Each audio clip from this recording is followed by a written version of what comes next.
часов вечера. Где нас можно найти с нашими прямыми эфирами? И как присоединиться к ним? Найти нас можно на сайте zkbv.ru. Слышно меня?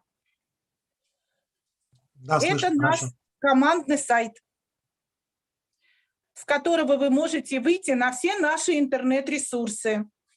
Вы можете посмотреть попасть на вебинарный сайт, на YouTube-канал и посмотреть все в записи. Вы также можете попасть на нашу обучающую платформу, приглашая туда своих партнеров. Сегодняшний наш эфир удивительный. Он посвящен бизнесу Vivasan.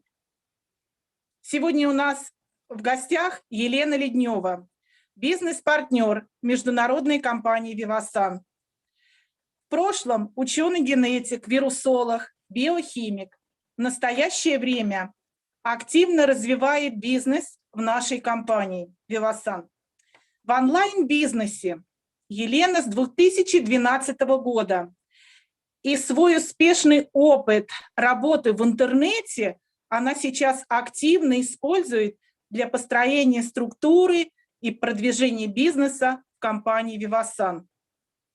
И вот сегодня она нам поделится с нами своим опытом, а мы с удовольствием послушаем, зададим вопросы.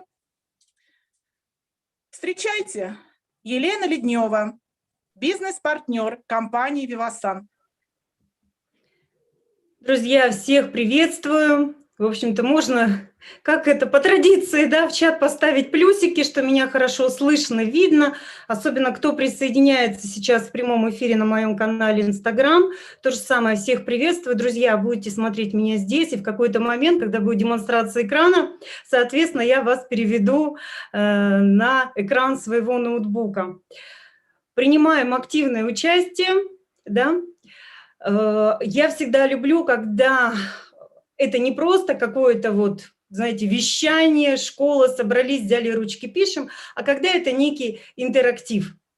Поэтому в ходе нашей сегодняшней встречи будут вопросы, будут ответы, поэтому включайтесь полностью. Знаете, как вот иногда бывает, что люди не успевают заземляться, они телом присутствуют на одном мероприятии, а голова на другом, да, там, ой, надо сделать это, надо еще это, там, не знаю, рассылку отправить надо, детей покормить, позвонить кому-то, ой, сейчас в чат напишу, да, и получается, что человек не слушает ту информацию, за которой сюда пришел. Так вот, сегодня у меня огромное пожелание ко всем, да, на этот час, может быть, чуть больше у нас с вами получится, полностью вникнуть в данную тему и взять для себя по максимуму. То есть я сегодня работаю для вас, для всех, поэтому смело давайте общаться. Так, открываю чат, слышно, видно, очень здорово. В Инстаграме все, кто идут, ну, ставьте мне сердечки, что вам тоже все хорошо видно и слышно. Я вижу, что все должно быть отлично. Так. Включаем с вами демонстрацию экрана, чтобы работать не просто так, работать с презентацией, да, чтобы мы с вами еще визуальный контент получали. Пока я это делаю, напишите, пожалуйста, какой интерес привел на сегодняшнее мероприятие. Здесь есть новички, не новички, кто-то вообще увидел объявление, что-то 100 тысяч дома заработать в декрете, да, что это вообще такое, возможно ли такое, да, поэтому вот у меня сейчас вопрос ко всем. Пишем, что привело, что хочется узнать, что такого было интересного в анонсе, что захотелось выделить это время и прийти.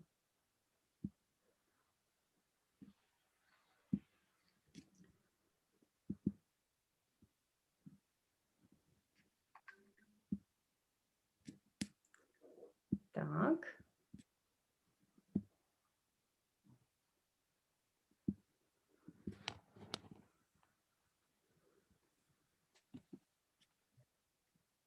Угу. Сейчас дополнительный доход актуален многим. Так, а конкретно для себя. потому что, ну, за других людей мы эту задачу решить не сможем. Правильно? Это уже каждый человек сам принимает решение. То есть, а что я? Допустим, звучать задача может так, что хочу перенять опыт, да, взять какие-то себе на вооружение методы, фишечки, подход, как донести информацию людям. Да? То есть если уже у себя он сформирован, и хочется просто пригласить большее количество людей.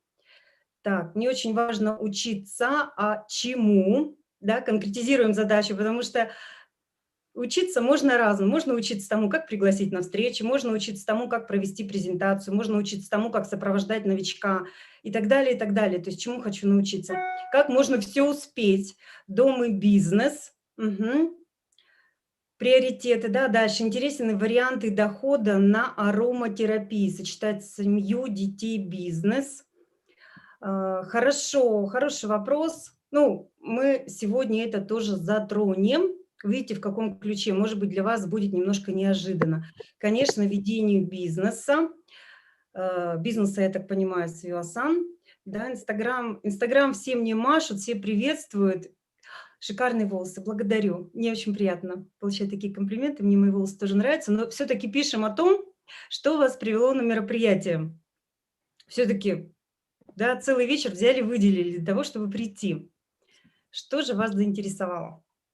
Очень важно. И, пожалуйста, напишите, а если вот здесь те самые мамочки в декрете, которые ну, заинтересовались бы дополнительным доходом или, может быть, основным доходом, пока есть время, пока есть детенок, маленький, времени на самом деле гораздо больше. Потому что когда ребенок будет взросленьким, на самом деле времени становится меньше. Пишем в чате. То есть кто задумывался вообще о том, что вот хорошо бы эти 1,5 года как-то использовать, ну, по-другому, нежели просто воспитывать ребенка, нежели просто вот подгузники, пеленки, прогулки на площадке, а еще провести в развитии. Смело пишем хотя бы плюсик, что да, интересно, хотя бы я задумывалась об этом и было интересно. Кстати, насколько я знаю, что у нас трансляция идет еще на других площадках в соцсетях, если там приходят какие-то вопросы, обратная связь, реакция, тоже мне периодически давайте знать, мне это очень важно. То есть как это вообще людям откликается ли. Хорошо. Итак, ну, как вы видите на слайде, как меня уже представили, успешный онлайн-предприниматель с 2012 года, основатель Центра психологической аромапомощи. И, наверное, так очень многие меня знают в компании Vivasan, как ведущую семинаров по ароматерапии, аромапсихологии. В настоящий момент бизнес-партнер швейцарского концерна Vivasan, коуч, бизнес-тренер, ученый-генетик, любимая и любящая супруга и мама 4 деток. И сегодня в ходе встречи мы с вами ответим на следующие 5 вопросов. В чем смысл бизнеса? То есть раз вы сюда пришли, раз все-таки тема денег заинтересовала, то надо понимать, чем мы здесь будем с вами заниматься. Да? За что же, собственно, будут платить деньги, да? Что необходимо делать, сколько будут платить, кто будет помогать и что получите в результате проделанной работы. Хороший вопрос. Принимается, правда? Ну, Хорошие вопросы, да, хорошие. Вопрос Прямо вообще реально то, что хорошие. надо. Вопрос то, что надо. Поэтому прежде чем вот мы прям так вот к ним перейдем пошагово, да, у меня такая небольшая вводная часть, но она на самом деле мировоззренческая и подготавливает к тому, чтобы вообще перейти к разговору о бизнесе. Потому что, ну не секрет, многие приходят в компанию Vivasan из наемной работы. А мышление наемного сотрудника и предпринимателя – это большая разница, опытные люди подтвердят. Правильно? Поэтому, возможно, вы знакомы с книгами Роберта Кийосаки, это мультимиллионер, инвестор, человек, который сделал себя сам, и у него есть чему поучиться. Он очень хорошо изложил все способы, которыми современный человек может зарабатывать деньги в теории квадрант денежного потока. То есть у нас существует всего 4 способа, 4 сектора, 4 сегмента, где мы могли бы зарабатывать деньги. Первый из них – это работа по найму. знакомо 80% людей. Как вы думаете, что такое есть вот в этом сегменте, что людей так туда тянет? Почему 80% людей находятся в этом сегменте? Как вы думаете? Ответственности не надо брать на себя. Работай, да работай. Так, нет Многие ответственности, любят да. стабильность. Что еще? Многие Начать что-то любят новое.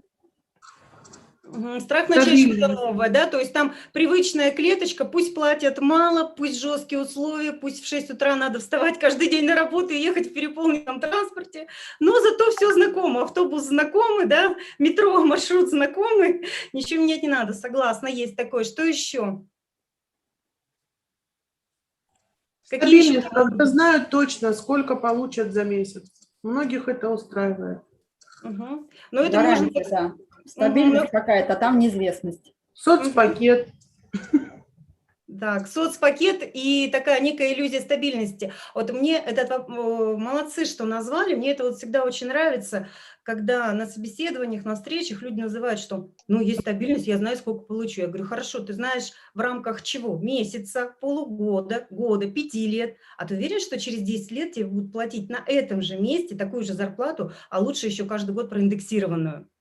И, как правило, люди отвечают, что да я дальше года и не смотрю. То есть за этот месяц заплатили, и ладно. То есть человек живет с мышлением того, что вот планы на месяц, на полгода максимум, а что с ним будет через 5, через 10 лет, а что с ним будет через 20 лет, а что с ним будет, когда подойдет пенсионный возраст, большинство даже не задумываются, не хотят задумываться. Потому что это неудобно, это некомфортно, это надо себе задать такие искренние вопросы и получить на них, может быть, не очень приятные внутренние ответы. Но надо сказать, что личностный рост, он начинается всегда только с того момента, как мы задаем себе искренние вопросы и учимся эти искренние ответы выпускать, когда мы заглядываем к себе в глубину, в свое подсознание и слышим, что оттуда приходит.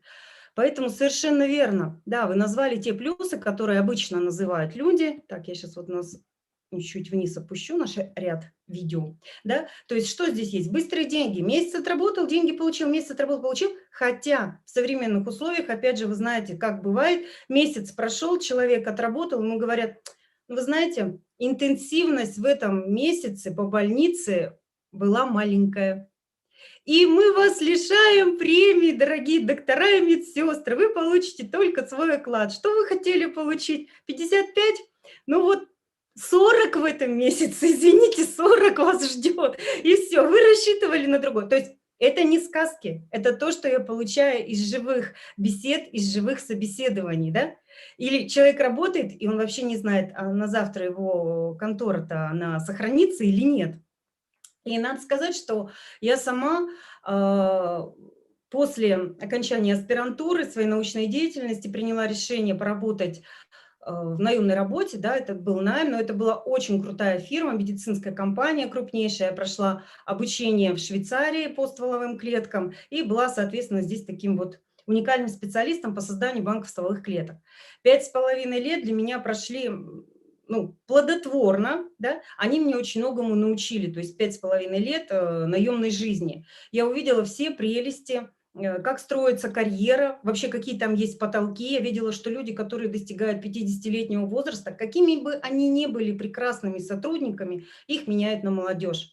И еще тогда я поняла, что какая бы ни была прекрасная компания, какие бы здесь хорошие были оклады, условия и все прочее, но мне тоже когда-то будет 40, 45, и что, как остальные потом держаться за свой стул, чтобы не уволили? И вы знаете, как интересно, вот с тех пор, как я уже уволилась, да, там прошло, порядка 10 лет, и я встретилась с некоторыми коллегами, с девушками, с которыми мы вместе работали. Вот прошло 10 лет, их уволили просто в один день.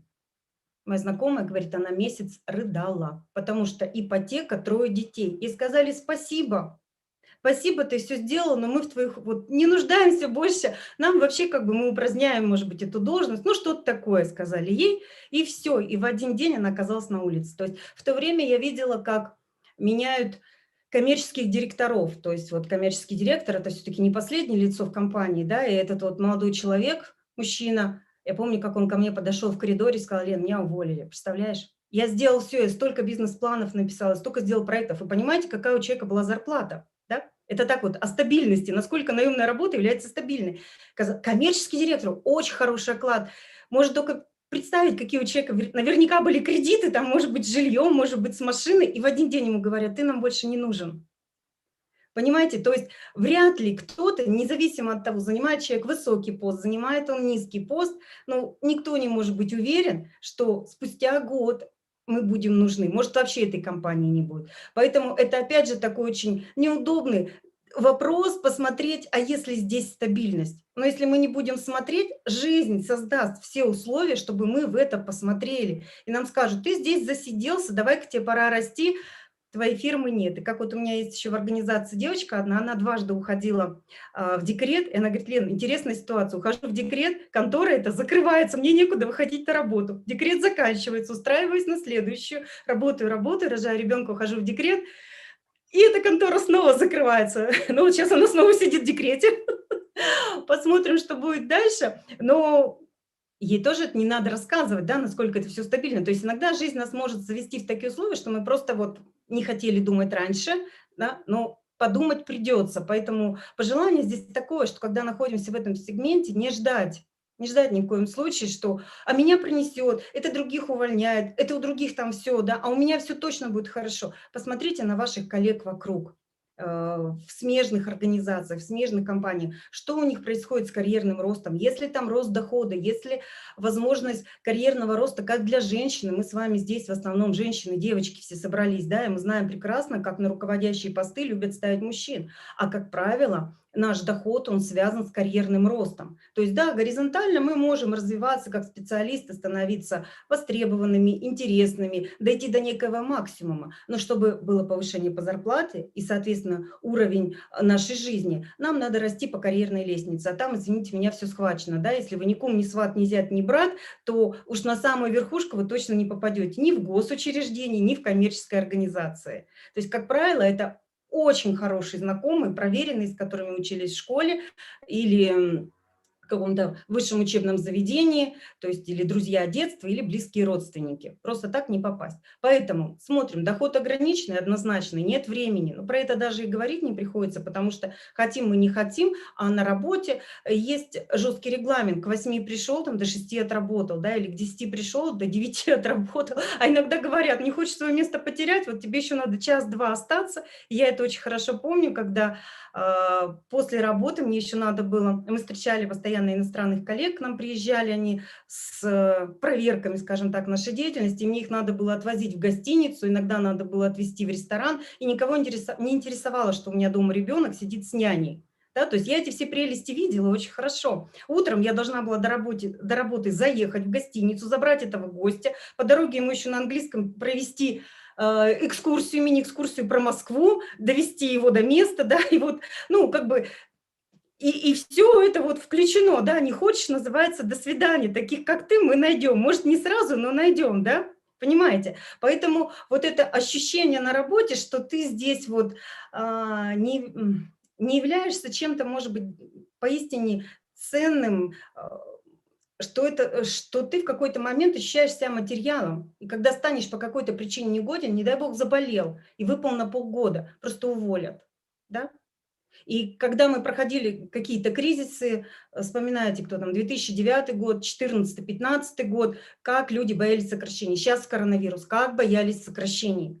На кого покажут, ты слабое звено. Поэтому, вы знаете, я сегодня решила так подольше на этом сегменте потоптаться, потому что большинство из нас из этого сектора пришли. И мы просто не привыкли чуть-чуть задавать себе вот эти вопросы. Поверьте, ваш рост, развитие, ваши результаты начнутся, когда вы начнете себе честно задавать вот эти вопросы и честно на них отвечать. Дальше. Нет творчества, могила талантов и способностей. Вспомните, любое наше решение, любую идею надо согласовывать с вышестоящим руководством, с начальством. Да? Оно не всегда может это решение понравиться по разным причинам, потому что начальник увидит, что вы очень такой вот интересный специалист, и вами сейчас заинтересуется высшее руководство, еще, не дай бог, поменяют местами, да, подсидите вы его, потому что талантливый, да, и ваши решения могут каким-то образом замять, да, или говорят, там тоже какие-то моменты согласовываете только с нами, поэтому для того, чтобы вот продвигаться, опять же, по карьере, надо выигрывать конкурентную борьбу со своими коллегами, кто на одном уровне находится, и еще конкурентную борьбу с руководством, которое там, ваш начальник, да, чтобы подняться на эту ступенечку. Поэтому не всегда какие-то идеи будут приниматься. Ну и, конечно, самый неприятный пункт, о котором люди предпочитают долго не задумываться, это падение уровня жизни после выхода на пенсию. То есть, как правило, в 25, да даже, может быть, в 30, далеко не все думают, что у них будет пенсия. Да? И далеко не все думают о том, что в 55 и в 60 тоже хочется жить, и хочется жить красиво, и хочется путешествовать, и хочется дарить подарки своим детям, внукам, потом правнукам, правда? Чтобы быть, ну вот, полноценными, да?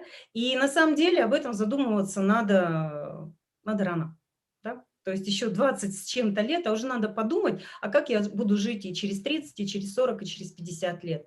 Поэтому, когда человек ходит на работу по найму, это можно сравнить с такой, знаете, стеной, которой человек подставил лестницу, и 40 лет, по 40 часов в неделю по этой лестнице карабкается, карабкается, карабкается, и думает, что его там ждет приз, какой-то там, не знаю, сундук с золотом он найдет, или что-то еще замечательное. И вот он залезает на самую вершину этой стены, а там ничего. Силы отданы, здоровье отдано, время жизни отдано, а там ничего, там пенсия 10-15 тысяч рублей называется. Ни в чем себе не отказывай, вот Точно. просто прям... Гуляй на все. Да, гуляй на все. Вот. И человек понимает, что он в свое время эту лестницу приставил просто не к той стене. И когда человек начинает задумываться, так, а какие у меня еще есть варианты, куда пойти, куда податься, где вообще тогда развиваться, и как больше зарабатывать, и как вот инвестиции какие-то, что ли, сделать на пенсию, да? Первое, что человеку приходит, это пойти в сегмент самозанятости. Сам на себя, да, все делаю сам. Кто это могут быть? Примеры, давайте с вами соберем. Это парикмахеры, да, салон, не салон, а открыла там салон, кабинет сняла себе, да, кресло, сама стрижет, своя клиентура приходит. Массаж. То же самое, кабинетик арендовал специалист и сам массажирует. Коучи, психологи, репетиторы сюда же относятся. Могут быть архитекторы, которые сами на себя работают. Это может быть... Ну, такой вот мелкий бизнес, связанный с коммерцией. Тут купил, там продал. То есть это торговля называется. Да, это еще не бизнес, торговля. Да, какие-то павильончики человек открывает, сам же там и грузчик, сам же и продавец, сам же всю логистику и бухгалтерию ведет, все сам делает, да.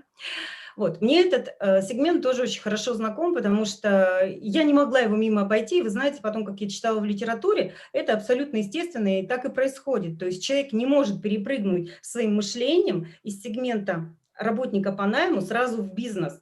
Ему надо пройти зачастую вот через этот сегмент самозанятости. Если, конечно, он сразу не воспитывался в среде бизнесменов, где ему уже это мышление бизнеса прививали.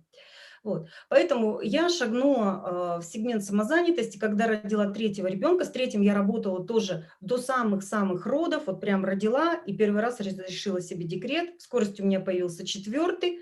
И вот в это время уже с третьим, и когда ждала четвертого, я начала смотреть по сторонам. Точнее, мы это стали делать вместе с мужем. Так, чем заняться? Что есть, что востребовано? Тема эко для нас уже была так вот актуальна, интересна, и мы начали применять. Может быть, нам эко-памперсы возить из Финляндии, здесь продавать, это только тема открывалась, интернет-магазины, эко-порошки, ну вот эти подгузники различные эко. Может быть, нам это возить? Уже стали примерять тоже, как это, что, через границу, через таможню. Потом следующие идеи. Может быть, нам книги продавать, тоже нашли очень хорошего целителя, просто замечательного, организовывали его семинары, смотрим, много не заработать. В выставке участвовали «Мать и дитя», ладья, то есть вкладывали свои деньги, да, участие в выставке, это 1000 евро, и за 3 дня ее надо отбить, то есть попробовали на себе, приложили, а как оно вот в этой вот торговле, в коммерции. Смотрим, да, это просто упахаться. Те результаты, которые мы показывали, в общем-то, наши партнеры, с кем сотрудничали, они говорили: ребят, вы нам показали мастер-класс. Я подумала, да, мастер-класс мы показали, но я больше так на выставках работать не хочу. Когда рот просто не закрывается, с 3 клиентами надо говорить одновременно. Вот. После этого я решила, что надо развиваться именно через интернет, потому что с 4-м ребенком мы переехали в Подмосковье на свежий воздух. Никого не знаю, новый город. С лялькой куда я пойду, еще 3 остальных тоже маленькие. То есть однозначно надо. Я поставила просто перед собой задачу создать дело, которое будет работать через интернет и будет приносить хороший доход. И шагнула в тему инфобизнеса. 2011-2012 год как раз был самый пик, самый расцвет инфобизнеса, да, когда можно было какие-то свои умения продать через интернет. Сейчас это уже, в общем-то, широко развито, и все мы это знаем, и разные есть формы, но тогда вот прям начинался только-только первый бум. И я подумала о том, что я могу дать миру, задала себе вопрос, а чем я на самом деле хочу заниматься, потому что понимала, что возвращаться в найм я уже не хочу. Разобралась в теме стволовых клеток, поняла, что это не несет той большой пользы, о которой так говорят, так шумят. Темой службы крови я тоже уже не хотела заниматься, понимала, что мне интересна совершенно другая медицина. А с Вивасан на тот момент я уже была знакома 7 лет, вы представляете? То есть вот для тех, кто сейчас слушает и думает, да я Вивасан вообще клиент, хожу для себя беру. Друзья мои, я 7 лет была лояльным потребителем. Про бизнес вообще ничего не слушала. Ну, просто был очень хороший доход с найма и постоянные путешествия, командировки за границу, обучение за границей. То есть как бы, да, все устраивало до того момента, пока не родила детей. И пока не поняла, что в найме я больше не вернусь. Куда 4 детей, я хочу их видеть. То есть поменялись ценности. Поэтому просто задавайте тоже себе эти вопросы. Не идите против себя, против своих ценностей. Если вам важна семья, если вам важна свобода, если важно видеть, как растут ваши дети, потому что, ну, второй раз не будет 2-3 года, понимаете? Но это не вернуть. И потом в 16 лет с ними восполнять не получится, да, надо где-то побыть именно вот с ними. И позволяет ли та деятельность, которой вы занимаетесь, уделить внимание. Для нас, как для женщин, ну, это реально очень важно в какой-то момент быть с детьми. Это не значит быть клушками, не значит сидеть над ними, постоянно следить за каждым шагом. Но когда у них какое-то мероприятие, утренник, соревнование, вот в этот момент быть с ребенком и понимать, что мне не надо отпрашиваться, да, и там руководство молить, отпустить, они скажут, нет, нельзя, вот сегодня тебя не отпускаем, да, ну, сами знаете, как себя чувствуют дети в садике, когда ни мамы, ни папы на утреннике нет, а они все так готовили, в общем, аж до мурашек. Вот, поэтому взвесив все эти ценности, у меня просто не было другого варианта, просто не было другого выхода, кроме одного, чтобы создать бизнес из дома. И я начала преподавать тему ароматерапии, аромапсихологии, естественно, основываясь на продукции Вивасан. Почему? Потому что за 7 лет я пропустила через себя не просто продукцию, я пропустила через себя мир ароматерапии и аромапсихологии. То есть все свои свободные дни я посвящала изучению литературы определенной, либо это были семинары, тренинги. И те процессы, которые во мне всколыхнули масла, они были настолько необъяснимы, они были настолько загадочны. Я понимала, что я столкнулась с какими-то явлениями, о которых даже в книгах и негде прочитать. И для этого мне пришлось ехать к целителям, к ведунам, чтобы взять техники работы с тонким планом, с тонким телом, работы с подсознанием, с энергиями, чтобы на русский язык перевести все то, что со мной проделали эфирные масла Вивасан. То есть реально они вывели на другой уровень осознания, восприятия жизни и энергии творения, всего чего угодно. И это захотелось дать в мир. Поэтому следующие года, с 2012, получается, по 2019 год, я исключительно несла в мир одну тему, как сохранять здоровье и красоту с помощью эфирных масел. То есть, по сути дела, я работала в сегменте самозанятости. Я продавала свои курсы, семинары, тренинги, личные консультации, выездные мероприятия. И доход был с этого. Доход, надо сказать, пошел сразу очень хороший, потому что тема замечательная, да, и я уже не была специалистом, и знала, что у меня получится. Наверное, вот это вот уверенность, знаете, когда мы в чем-то уверены, это помогает лучше всего. Когда мы знаем, что у нас получится. Когда у нас никто не верит, но мы в себя верим, у нас это точно получается. Вот, это был мой вариант. И вы знаете, так постепенно, шаг за шагом, я смотрю, у меня разрастается организация, я понимаю, что это все клиенты, но я тогда сама была по уровню своего развития как клиент, да, но тем не менее от Вивасан начинают поступать деньги. Там, допустим, уже сумма в $2000, она меня заставила чуть-чуть задуматься. Скажу честно, инфобизнес приносит больше, ну, потому что бизнес Vivasan мы должны выстраивать. Вот. Но тем не менее я увидела, так, если можно заработать вот эту сумму, да, 1000-2000 долларов, и Vivasan ее выплачивает, значит, можно заработать больше. Значит, просто надо встретиться с теми людьми, кто именно здесь.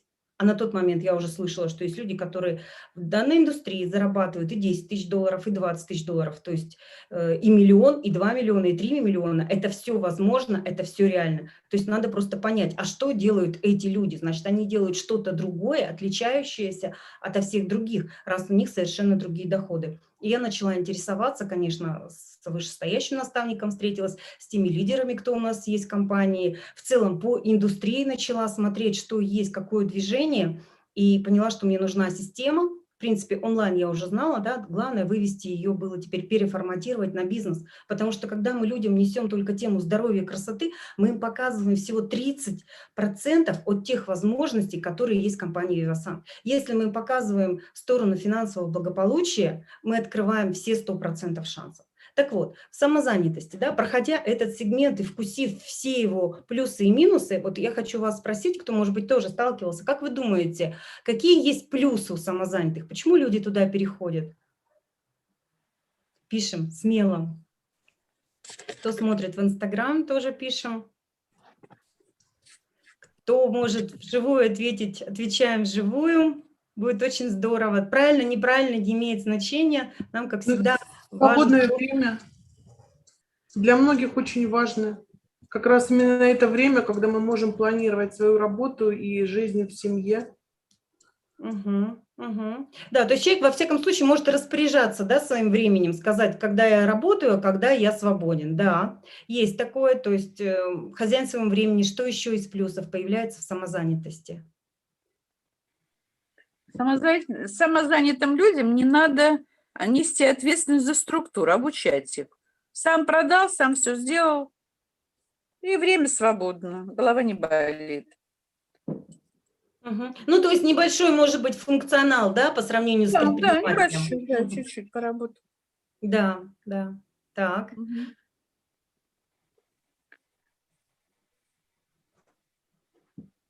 Друзья, хороший вопрос, сколько я времени уделяю. Вот все время, которое есть, да, стараюсь его уделять. У меня голова постоянно в бизнесе, то есть я могу кушать и в это время смотреть вебинар какой-то нужный. Вон дети не дадут соврать, у меня дети уже слушают аудиокниги, они с меня берут пример. Я еду в машине, у меня работает вебинар или курс какой-то, или я аудиокнигу слушаю по бизнесу, да, жду детей, пока они на тренировке, я в это время могу делать звонки, я в это время могу списываться в чате, отправлять первые сообщения в Инстаграм, ну, то есть они тренируются, думаю, как хорошо, есть целый час свободного времени. За этот час там, 30 сообщений как минимум можно отправить, что-то отработать, то есть... Ну, вы понимаете, если мы хотим хороший результат, ну, это 4 часа – это вообще минимум, вот такого чистого времени, правильно? Если есть 8, значит 8. Когда прям вот на результат идем, вот все время туда. Просто расставляем приоритеты, важно для нас сейчас или нет. Хорошо. Значит, самозанятость. Что у нас еще появляется? Так, пока чат закрываю. Планирование тоже дохода, как и у предпринимателя. Тоже можно уже не получать не стабильный доход, а столько, сколько ты хочешь, если ты больше времени тратишь на какую-то работу. То есть доход зачастую больше, хотя зависит от ниши. Но тот же массажист, если он ушел из фитнес-центра, где он половину своего там, или 40% отдавал руководству, да, здесь он все 100% забирает себе. Понятно, доход будет больше, зависишь от себя. Сам себе хозяин, свой график, все, да, творчество. Вот ради этого пункта люди готовы уходить в самозанятость, потому что они понимают, что любую свою идею могут реализовать. Хочу стены в такой цвет покрашу у себя в кабинете, хочу в эдакий, да, хочу с теми людьми работаю, хочу с этими. То есть... Как свою идею доносить, то же самое, да? Но с чем мы здесь сталкиваемся? Время как было ограничено, на самом деле, так и остается, потому что если мы хотим больше заработать, мы понимаем, что надо проконтактировать, оказать свою услугу большему количеству людей. То есть на примере массажиста все понятно. Одно дело он 1-2 человек или 4-5 будет обслуживать. Но здесь возникает какая дилемма следующая, что если посчитать стоимость своей услуги, посчитать максимальное количество клиентов в день, которые мы можем обслужить, умножить это на количество дней в месяц, можно посчитать свой максимальный доход. Правильно? И получается, что выше потолка мы не прыгнем. Так, у меня, по-моему, уснули дети, а к нам приехала доставка. Одну секунду, иначе не будут звонить на телефон. Ребята, доставка приехала.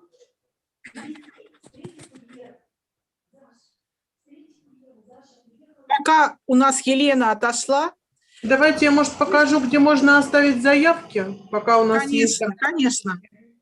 А демонстрацию, Игорь, я сейчас смогу включить? А нет, не сможешь, говори так. Сможешь. Нет,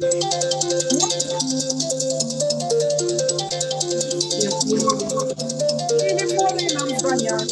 Демонстрация. Надо на участие. Алло, алло. Не получается, Игорь. Юля, ну расскажи хотя бы на словах, и то хорошо будет. У нас есть самый главный сайт ЗКБВ, где можно получить всю информацию. То есть 4 буквы, которые вы можете 100% заполнить. ЗКБВ – здоровье, красота, благополучие с Вивасан. Если вы дождетесь до конца, я вам покажу, где можно оставить заявки. Угу. Экран есть. Так. Все. Скачай сейчас, получится. Чаю. Угу.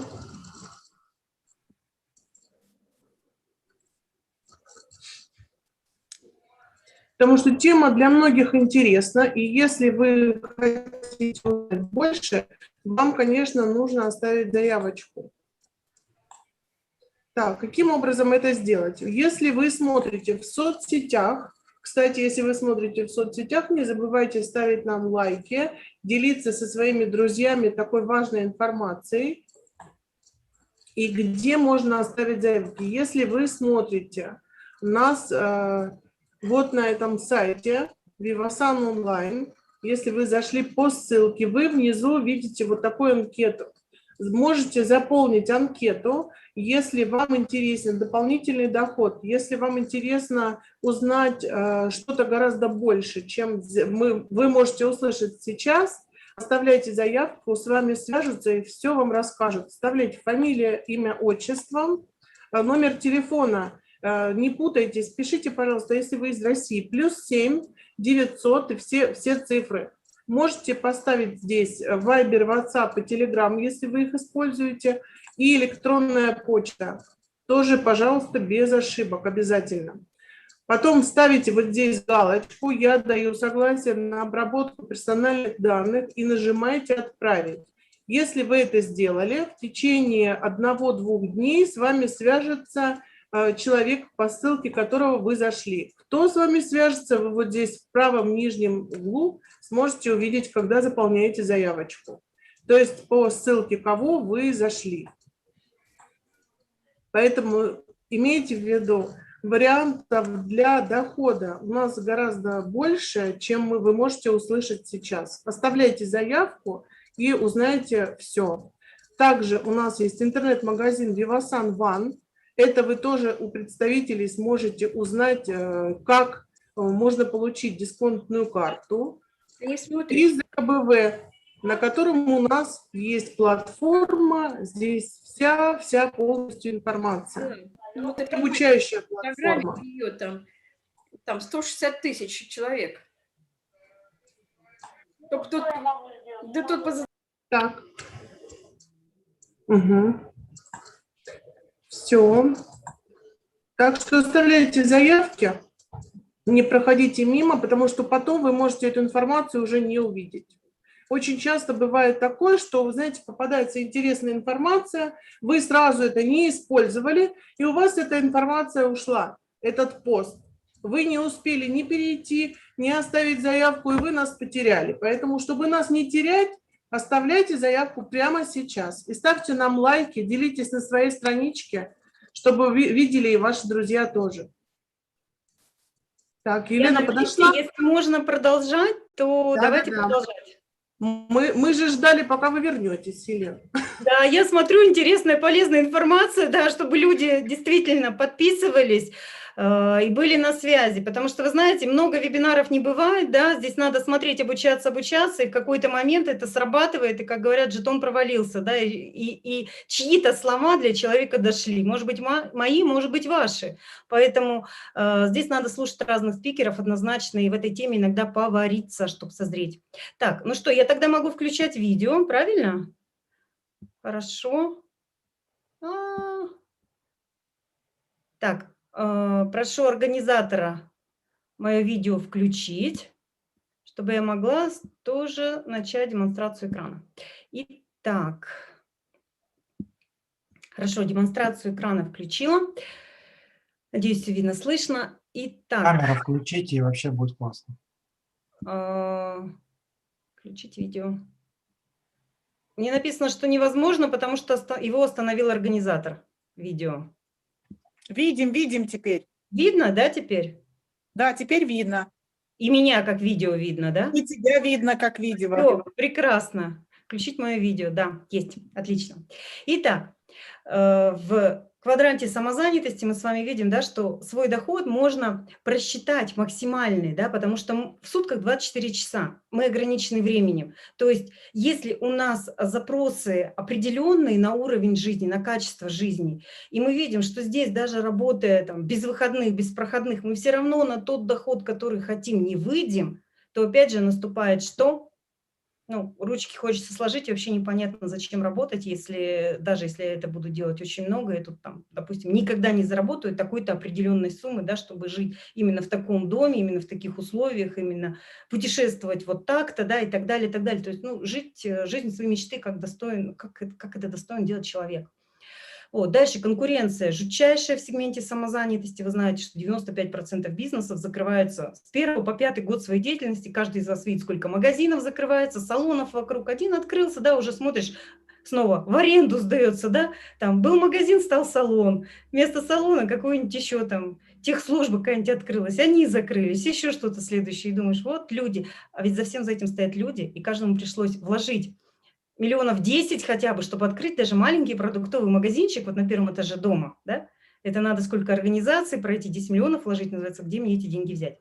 Вот. Ну и что ждет человека, который в сегменте самозанятости? Это, конечно, то же самое, падение дохода после выхода на пенсию. То есть здесь ничего не менялось, и если человек сам себе что-то не отложил, не проинвестировал, не задумался о том, а сможет ли он вообще физически работать, когда ему будет 60 лет, да? Если он об этом не подумал, то его ждет то же самое, что и в сегменте в первом, работа по найму. И Роберт Кийосаки сказал, для того, чтобы качественно поменять свою жизнь, нам необходимо не бегать вот в этих вот двух квадрантах с левой стороны, работа по найму или самозанятость, да? А надо кардинально уйти с левой половины на правую. Совершенно два других сегмента, которые называются бизнес и инвестиции. Итак, бизнес – это уже совершенно другая история. И бизнес, как вы знаете, бывает трех типов. Первый – традиционный, классический. Как думаете, что необходимо для того, чтобы открыть классический бизнес? Вот, ну, традиционный, там, пусть это будет какой-то большой магазин, или производство открыть, или кофейню открыть.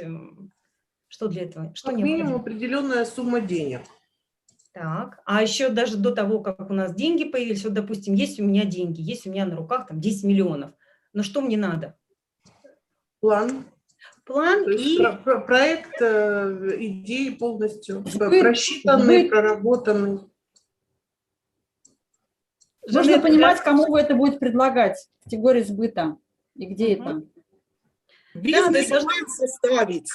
Бизнес-план составить, да, то есть должна быть идея, которая зайдет на рынке именно сейчас, вот именно в наше время и в этих условиях, и конкретно еще и в этом регионе, потому что это может в другом городе идти, а именно в этом городе не пойдет, или в определенном торговом центре эта точка работает, а в каком-нибудь спальном районе эта точка работать не будет, то есть, да, нужна идея, нужны финансы, и ну, в России уж точно нужны связи, как правило. Как правило, хотя бы какие-то местечковые, но связи должны быть. И у всех ли есть вот этот вот стартовый капитал, если опять же понимать, что мы можем и проиграть, и что через год этот бизнес может закрыться, Да? И, как правило, вот я смотрела за тем, как открывают новые бизнесы крупные предприниматели. То есть мне удалось вот в своей жизни поработать именно с долларовыми миллионерами вместе. И люди открывали одновременно в год, допустим, 3 направления. 3 направления. Почему?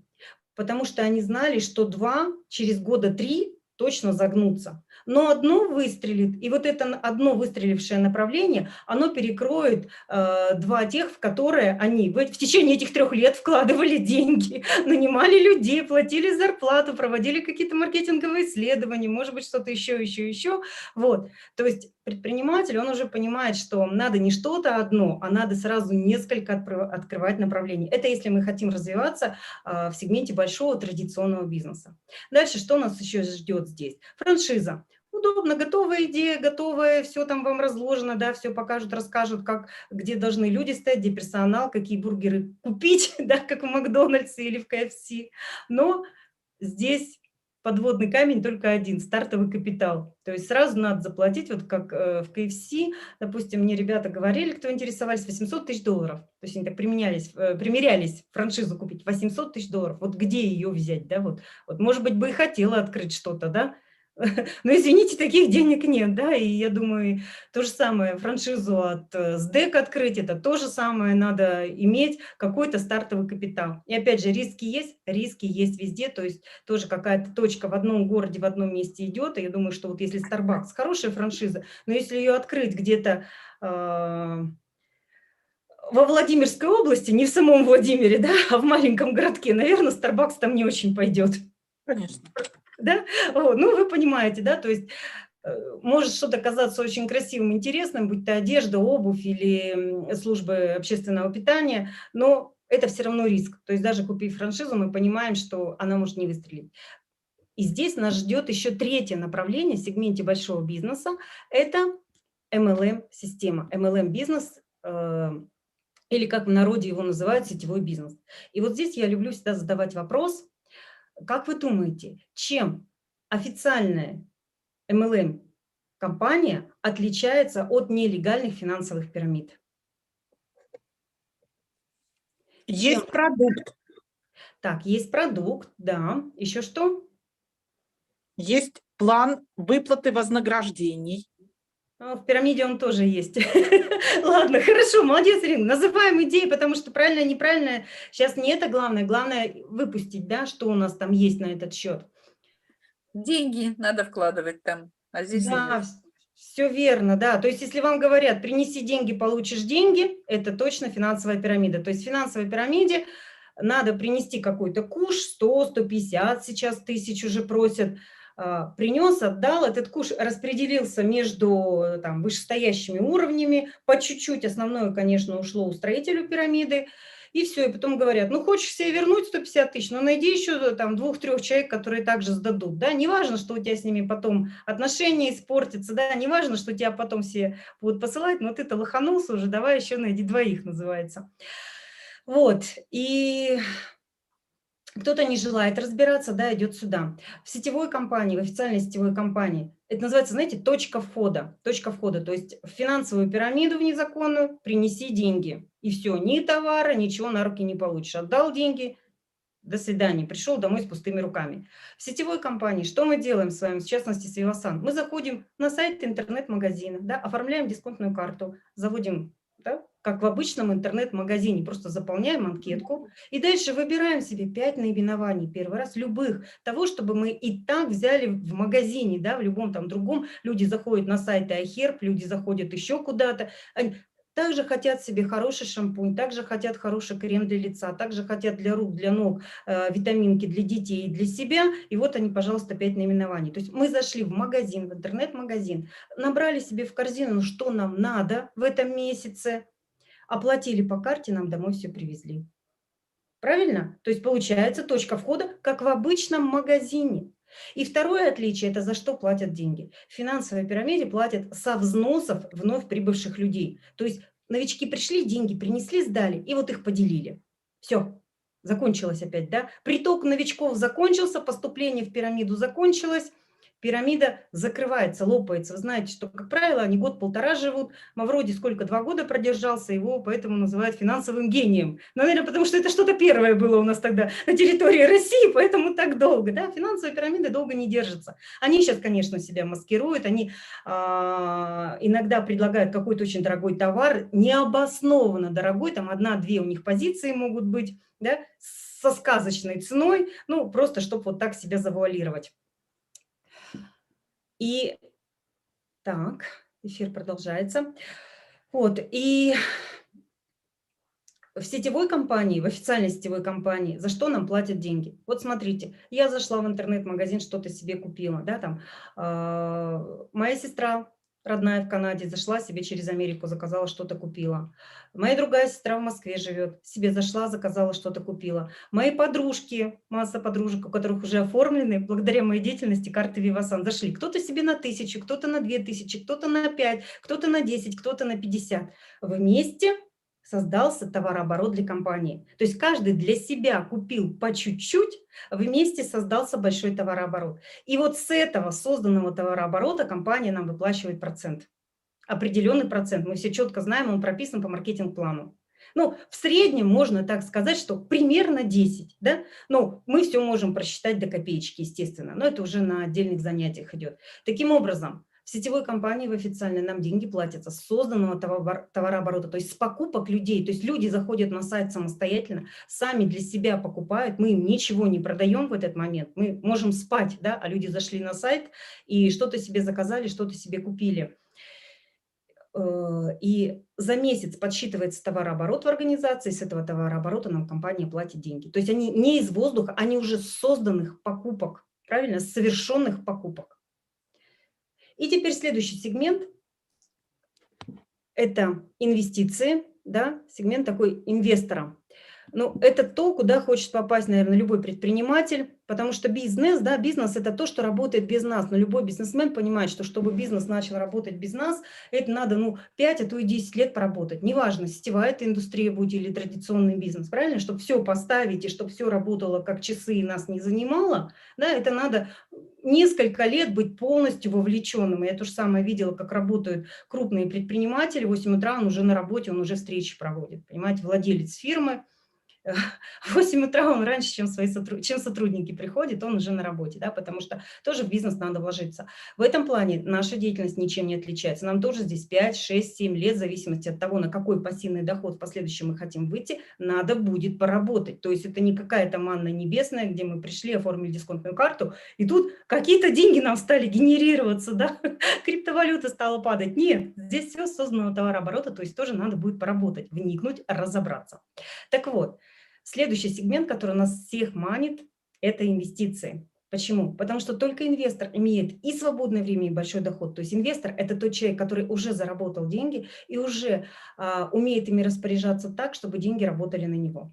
Самый простой пример, который доступен и понятен будет абсолютно любому человеку, это аренда недвижимости. Да? То есть представьте, купили 3 квартиры в Москве, сдаете их в аренду. Но если это где-то ближе к центру, то 60 тысяч будет стоить квартира, однушка, двушка, примерно 60 тысяч. То есть 3 квартиры сдали, 180 тысяч получили. Еще месяц прошел, еще 180 тысяч получили. Думаете, о, ну может теперь с семьей куда-то даже съездить там на пару недель, куда-нибудь слетать можно, отдохнуть. Прилетели. А тут время опять заканчивается, вам квартиранты снова выплачивают деньги.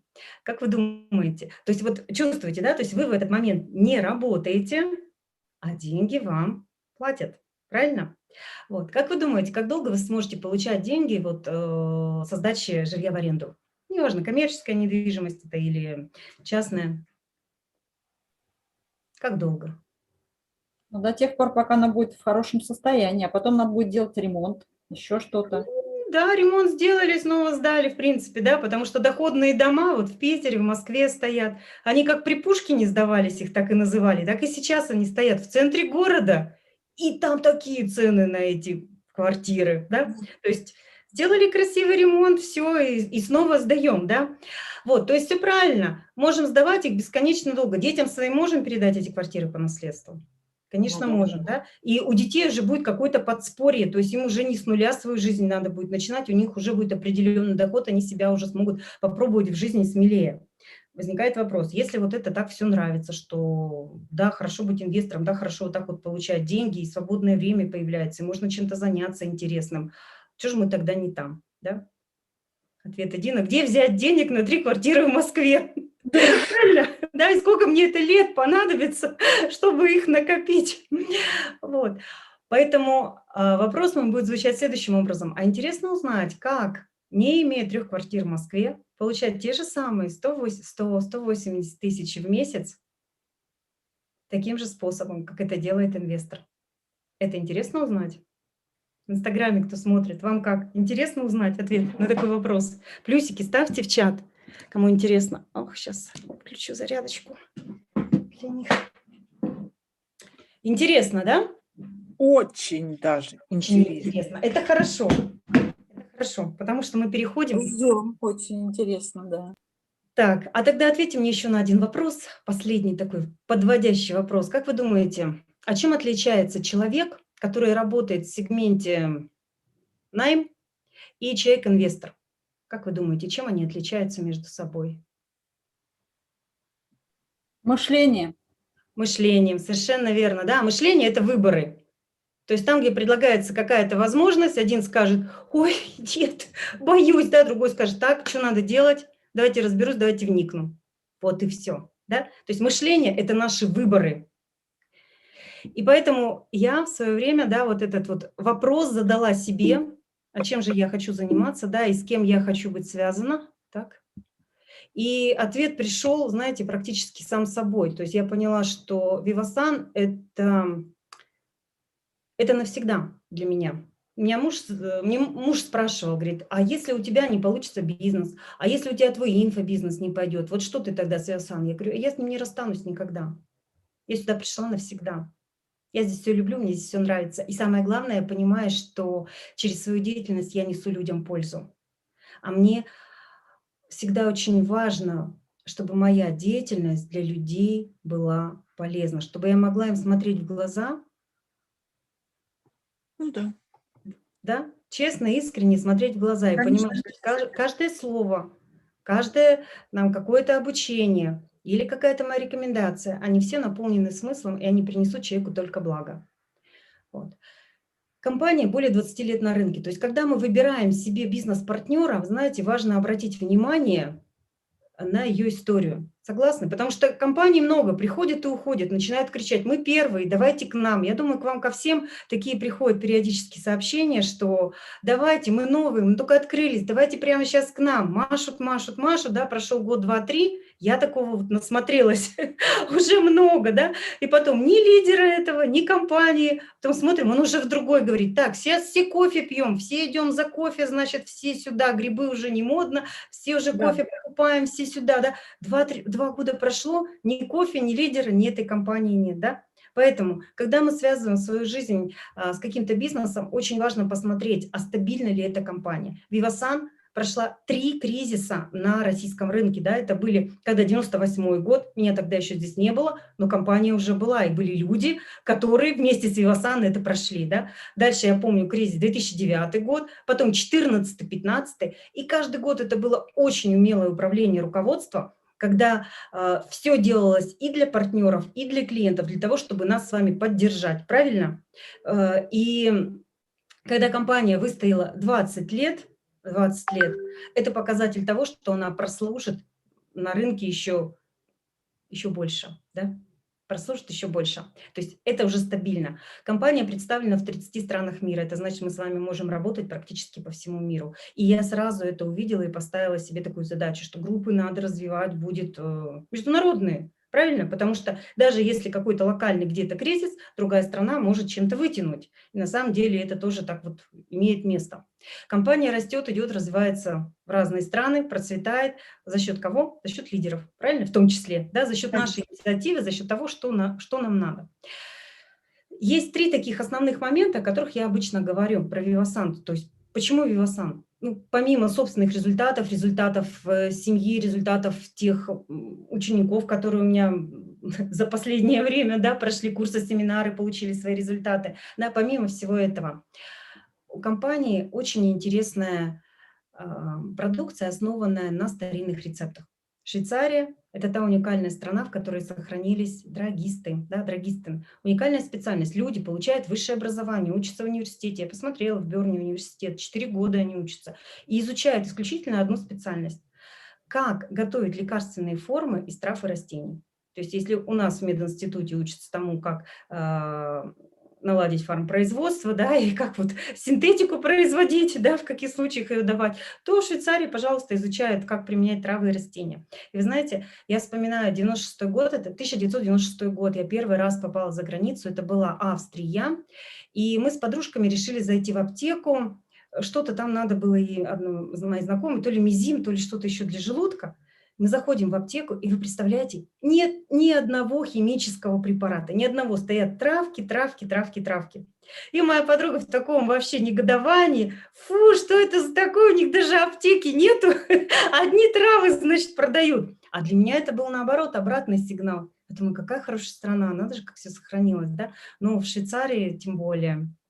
Потому что как раз австрийцы, когда они хотят научиться и взять вот эту специальность драгиста, они едут учиться в Швейцарию. Больше нигде, да? Нельзя. Поэтому Vivasan производит рецептурные формы, которые проверены временем. То есть это те рецепты, которые работали 500 лет назад, работали 100 лет назад, работают сейчас и будут работать вам для наших внуков и правнуков. Вы все знаете, что у нас есть кремы с эфирными маслами, уникальные просто рецептурные формы. То, что продукция там без парабенов, не тестируется на животных, без лишних каких-то наполнителей, без синтетических консервантов, без СЛС и так далее, об этом тоже много кто может говорить, но Vivasan об этом не говорит и не так делает. Почему? Потому что все предприятия работают по стандарту GMP и Swissmedic. GMP – Good Manufacturing Practice, то есть самый высокий стандарт производства, самый высокий стандарт качества. Если какая-то еще страна выпускает и кричит, мы тоже по GMP, даже в России, слушайте, ребят, ну не смешите, да? Мы все знаем, какие есть контролирующие органы в разных странах, с какими можно договориться с помощью определенных финансовых сумм не задорого, да, а в Швейцарии это сделать не получится. Там человек из проверяющей инстанции, он настолько дорожит своей зарплатой, я уже точно не помню, там 12 или 14 тысяч евро. И человек дорожит своей вот этой зарплатой, что он ее не хочет потерять, и он не пойдет на какие-то там сделки с совестью, да, поэтому он будет все делать честно и искренне, как положено. И, в принципе, менталитет у людей такой, что они не могут. Я вот сама была, когда на предприятиях, поскольку со швейцарцами работала, да, меня там водили в чистые помещения, они, знаете, вот зона идет одна, другая, там разный ламинат по цвету. И чтобы перейти из одной комнаты в другую, надо переодеться. И они, понимаете, они все берут, снимают шапочку, бахилы, халат. Вот надо переодеть, они переоденут. То есть настолько идет вот такой осознанный подход к производству. Пластик пакуют в стерильных помещениях.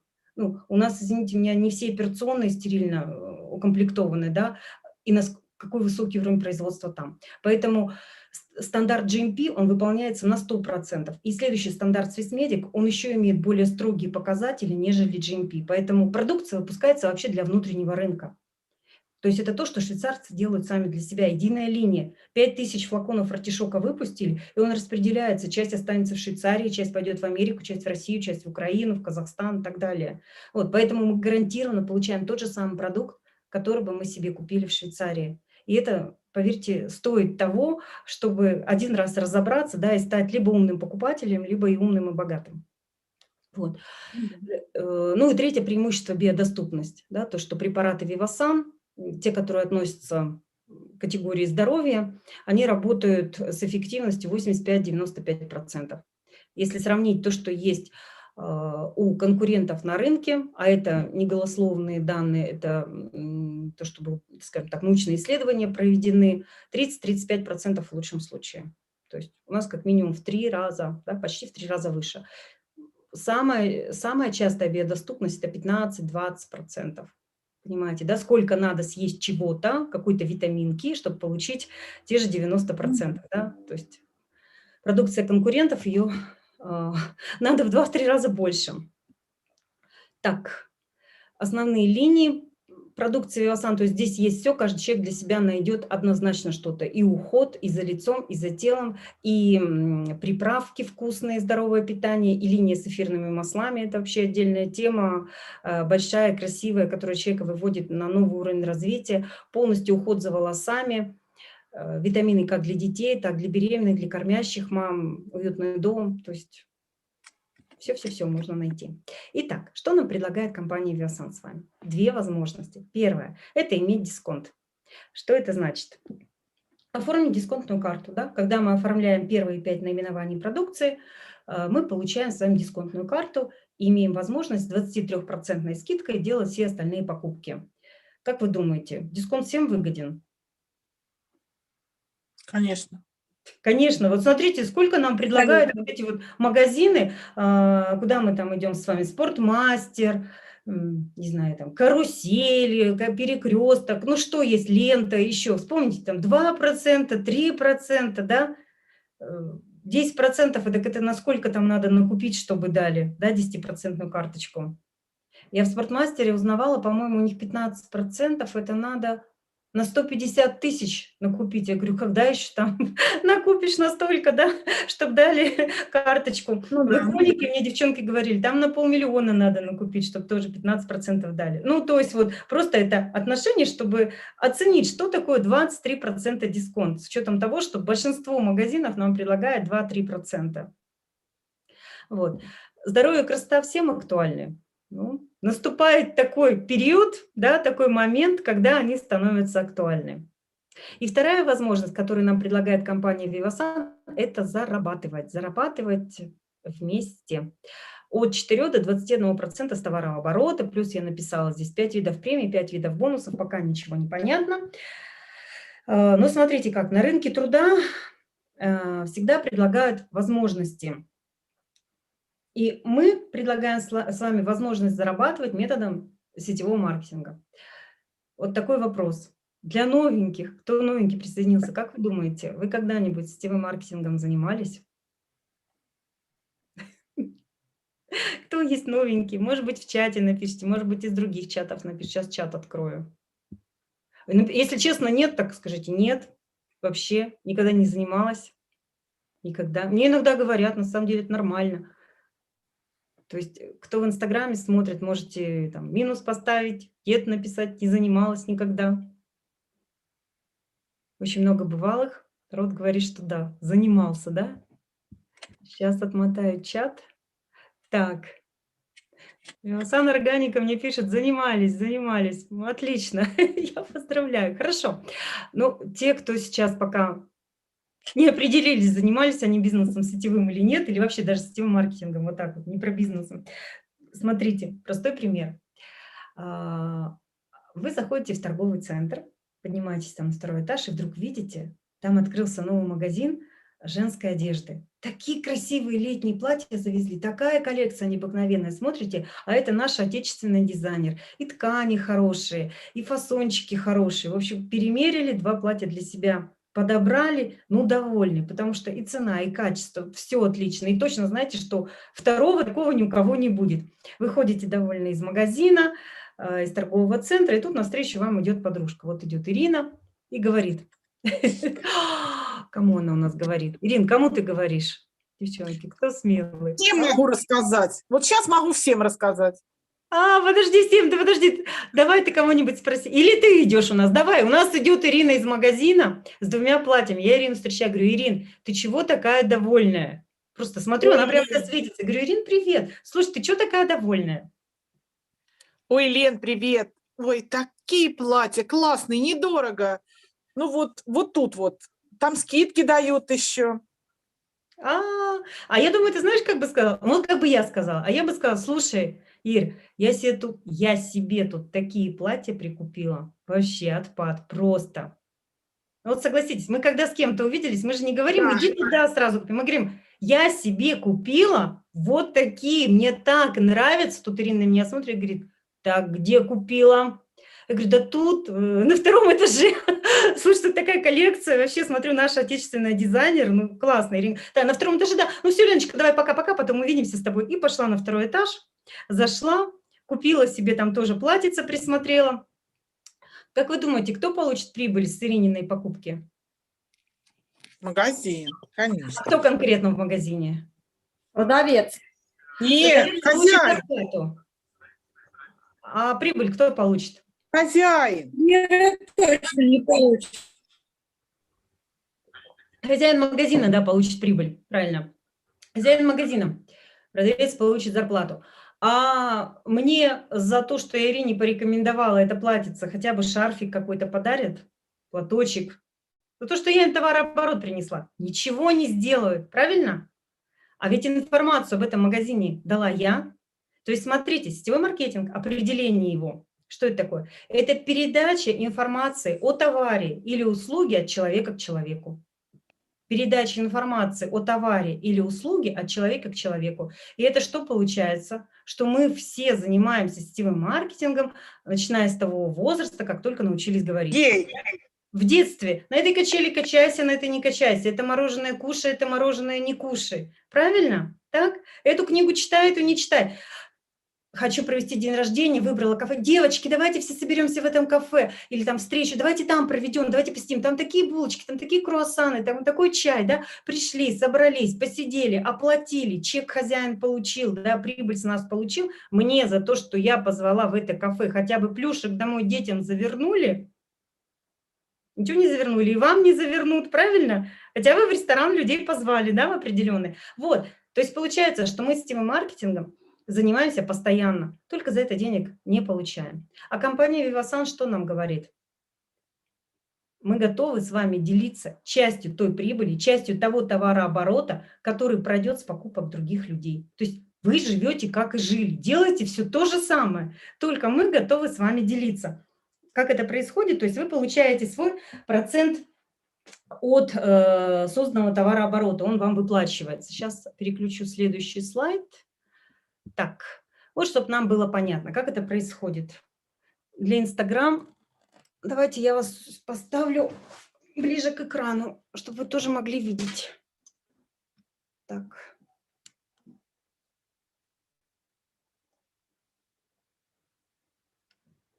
Так, вот. Угу. Все, должно быть всем видно, хорошо. Смотрите, первый вариант. Вы сделали в интернет-магазине заказ для себя. Зашли и на 6500 рублей себе что-то в месяц заказали. Прошел месяц, вы получаете 200 рублей, ваш доход. Хорошо? Ну, как бы хорошо, заказ сделала, деньги получила. Почему бы и нет? Да? Почему бы и нет? Интересно. Следующий вариант. Вы сделали в интернет-магазине для себя заказ всего на 1500 рублей. Тоже, что вам было надо? Может быть, крем с маслами, может быть, там, для лица крем, может, витаминки заказали. И ваши знакомые, подруги, родственники, независимо от вас, вот это очень важно, независимо от вас, по своим дисконтным картам зашли в интернет-магазин и тоже сделали себе заказы. Кто-то на 1500 рублей, кто-то на 2500, кто-то на 1000. Вместе с вашим заказом, считаем все, получается 6500 рублей. Да? Месяц прошел, компания Vivasan вам говорит, получите 200 рублей. Как думаете, что интереснее? Первый вариант, вы сами купили на 6500 и получили 200. Или второй вариант, вы купили всего на 1500 рублей, а 200 рублей себе получили. Какой выгоднее вариант? Ну, меньше потратили, а деньги те же получили. Да, Валентина Ивановна, все Конечно, верно. Второй конечно. вариант выгоднее, да? Вот, ну, очевидно, вот. У нас включается Конечно, мышление-то инвесторы есть у каждого, да? Мы умеем считать, мы тут сразу видим, что мы себе купили всего на 1500. Смотрите, как вы думаете, вот для ваших подруг, родственников, знакомых это выгодно? Они купили себе швейцарский продукт со скидкой в 23%.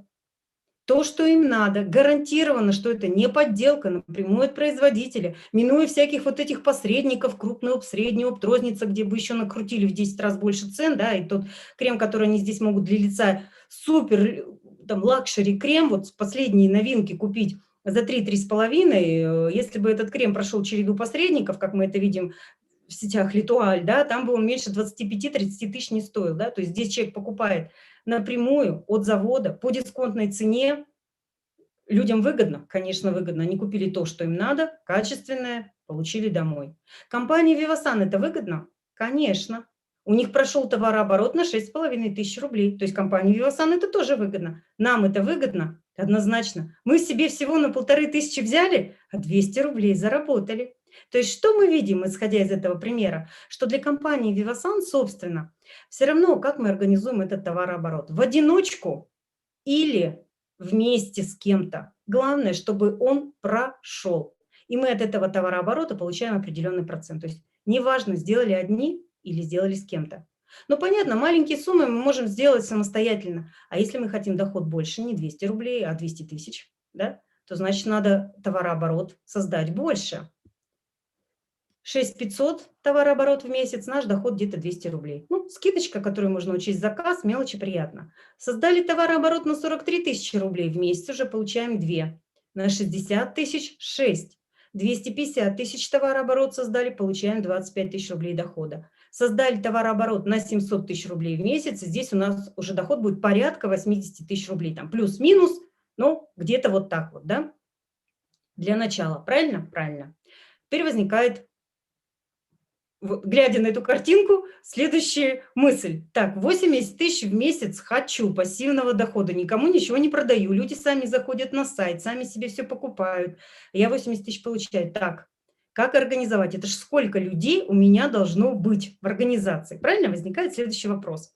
Для этого мы смотрим, какой средний заказ у нас по организации. Да? В среднем это 2000 рублей. Это значит, кто-то себе на 1000, кто-то на 3 купил, кто-то на 2, да? В среднем 2000. Мы 700 тысяч рублей делим на средний заказ 2000 рублей, и мы получаем 350 человек.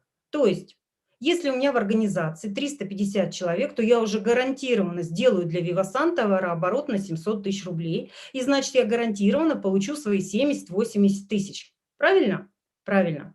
Теперь опять включаем мышление инвесторов. Вот человек с мышлением наемного работника или самозанятый, он обычно дальше не слушает. Он говорит, я все понял, 350 человек надо, у меня в записной книжке 700 есть, я пошел. И не слушают эти люди дальше. Я была такая же. Если кто-то сейчас есть на эфире или будет слушать записи и сейчас захочет остановиться, ребят, послушайте дальше, потому что я была такая же и сказала, сколько надо, 350? Да не вопрос, вообще одна сделаю, да? Это большая ошибка, ребят, потому что вот здесь надо включить мышление бизнесмена, предпринимателя. То есть можно, как говорил Генри Форд, да, можно сделать работу на 100% самому, вложиться на 100%. И мы получим, ну, сделать вот все этапы самому одному, да, на 100% его выполнить. Мы получим результат 100%. А можно привлечь по 1% от усилий 100 человек.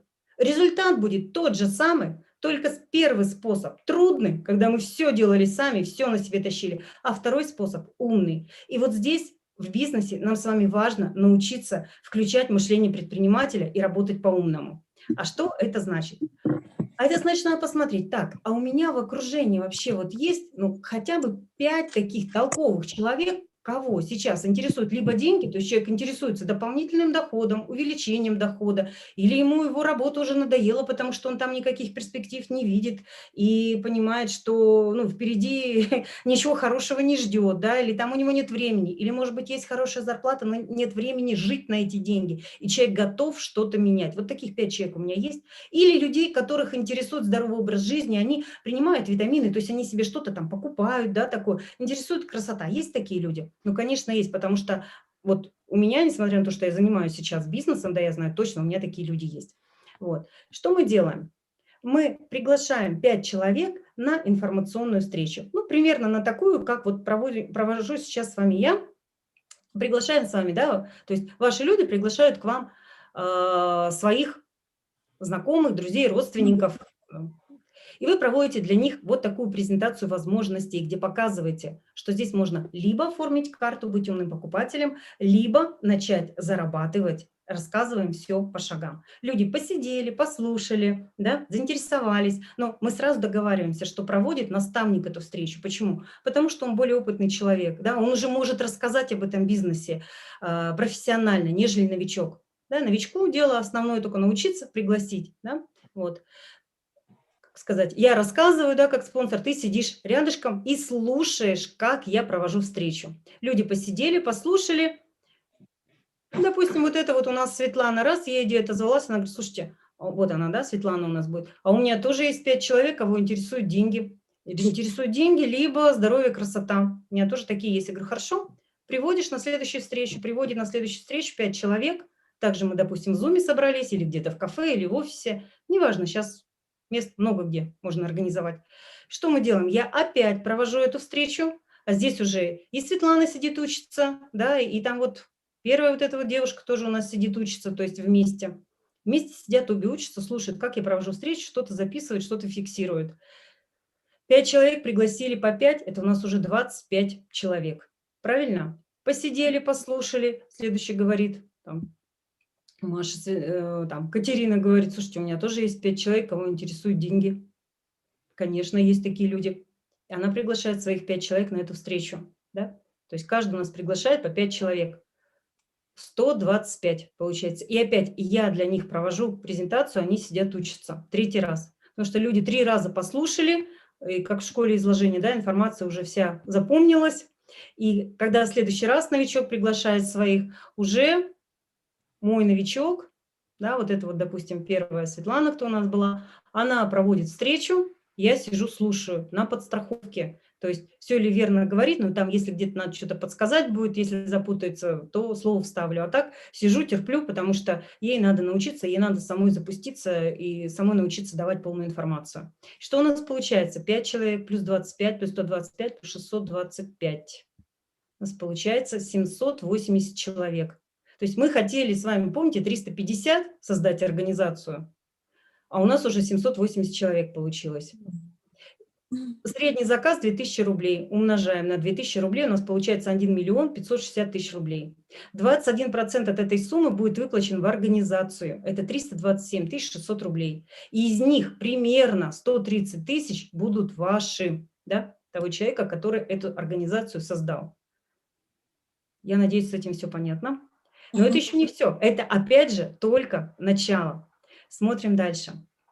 Вот у нас Светлана, которая создала организацию с товарооборотом в 700 тысяч рублей. То есть она сама уже вышла на приличный доход, 70-80 тысяч рублей получает.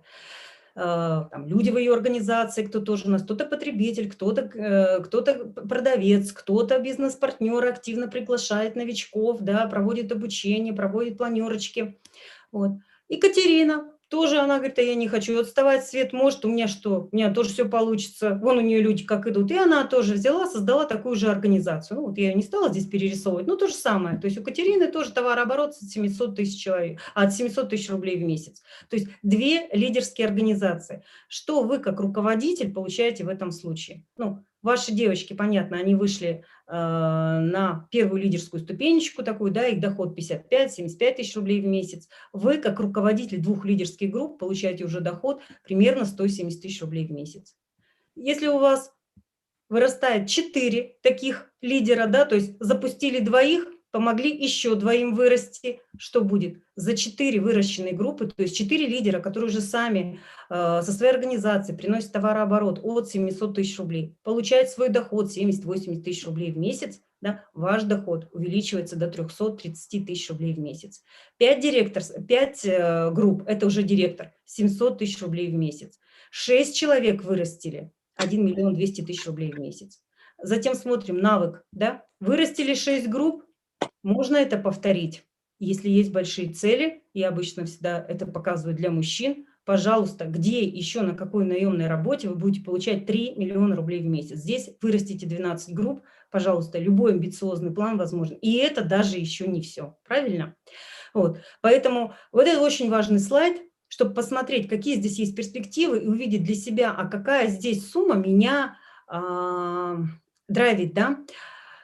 Какая мне позволит выйти на тот уровень жизни, которого я достойна, которого я считаю, что я достойна, чтобы обучать своих детей так, как хочу, самой путешествовать так, как хочу, делать подарки и так далее, и так далее, и так далее. То есть вот какая ступенька карьерной лестницы соответствует моим стремлениям. И это себе поставить как план, как цель. Дальше, вот я люблю очень сильно эту фотографию. Это у нас была лидерская встреча, да, это был семинар в Москве, куда приезжали люди со всей России. И рядом со мной стоит топ-лидер, компанию «Вивасан», да, одна из топ-лидеров, Ираида Федоровна Виприцкая. Вот смотрите, замечательная такая светящаяся, улыбающаяся женщина. Ей здесь 83 года, насколько я помню, на этой фотографии. Вы понимаете, она пришла в «Вивасан», ей уже было за 60. И она создала 6 групп. То есть вот, генеральный директор, 6 групп, понимаете, за 60 было человеку. Она создала 6 лидерских групп. Ну где, вот что, мы, молодые, не сможем, что ли, это сделать? Если люди после 60 это делают, значит, все можно, значит, дело просто в нас. До 60 не надо тянуть. О, молодец, точно. Мы не будем с вами тянуть, потому что мы вон какие все сами молодые, счастливые, сияющие, как положено. Вот. То есть это возможно в любом возрасте сделать. Дальше. У нас проходят вот такие вот колоссальные мероприятия раз в год, да, выездное мероприятие где-то в теплой стране, как вот в Турции было последний раз, куда приезжают лидеры из 30 стран мира, обмениваемся опытом, берем интервью друг у друга, общаемся. Да. На последней конференции я помню, что плавала в море, ко мне подплывает, кто-то, сейчас переключу здесь камеру уже на себя, так, в прямом эфире.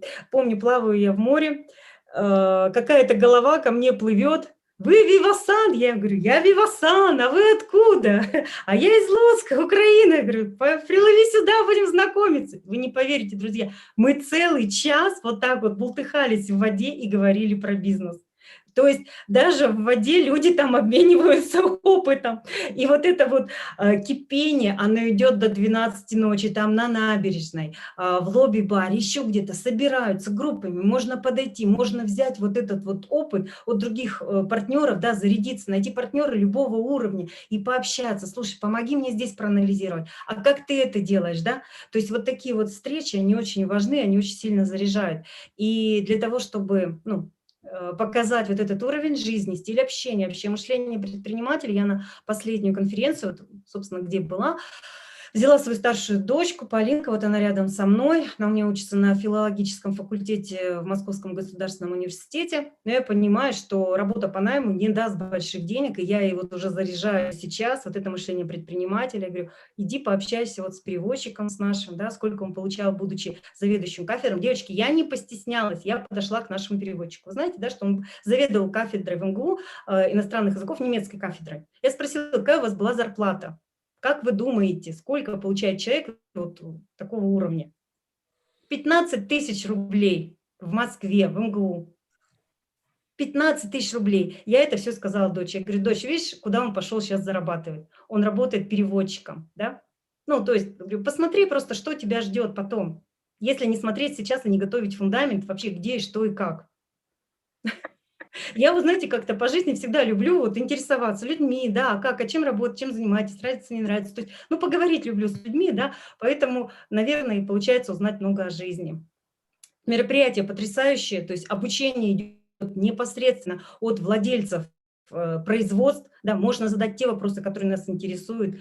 Сам президент компании Томас Гетрес нас обучает, да, доктор приезжает, главный доктор. То есть вот, да, все темы будут освещены. То есть обучение идет на высшем уровне. И вот подводя итог сегодняшней встречи, друзья, я хотела бы задать вам вот такие вопросы, о которых мы сегодня говорили, чтобы подытожить и посмотреть, как у вас уложился образ, и мы его подправим, если что-то, какие-то остались неточности, непонятности. В чем смысл бизнеса, как вы увидели? В чем смысл бизнеса? Своими словами, как поняли? Правильно, неправильно? Но мне будет очень приятно, если кто-то решится, наберется смелости и скажет, как он это понял. Создание структуры и товарооборота.